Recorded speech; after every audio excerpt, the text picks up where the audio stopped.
Thank you. This building, I'm an aeronautical engineer, but we're also trained in structures if you're an aeronautical engineer. And I just love this structure here. Somebody said one of the engineers is here who had helped him with this? Yes. Did you work on this? Yes. Yes. Oh, it's wonderful. I just really enjoy looking at it. I do remember one little story about it though.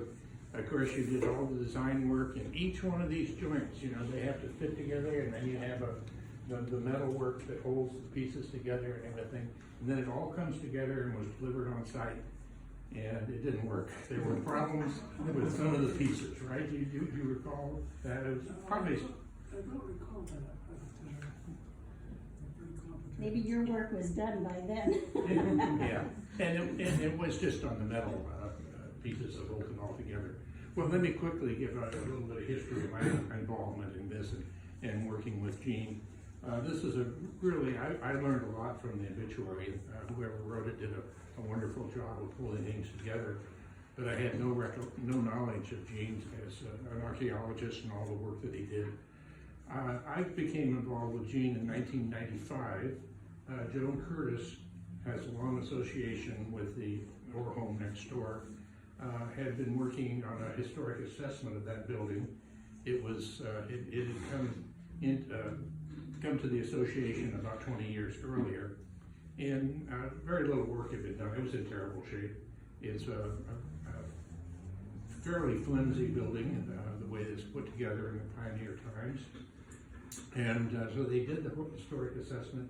Gene was involved in that, and we determined there was about $75,000 worth of work that needed to be done on the project. And a big part of it was the foundation, which consisted of squared beams. You see we're on a little bit of a hill here. And so the squared beams form the foundation of the building, and the front part was sitting in the dirt for 150 years. So obviously they weren't in particularly good shape at that point. So probably the most difficult part of it was to replace the quote foundation, which were the sill beams that were there. And so Gene worked out the plan for doing that. There was a lot of other work. Siding was in bad repair. I think we had roof problems, windows, and just a whole assortment of things. It was estimated to cost about $75,000.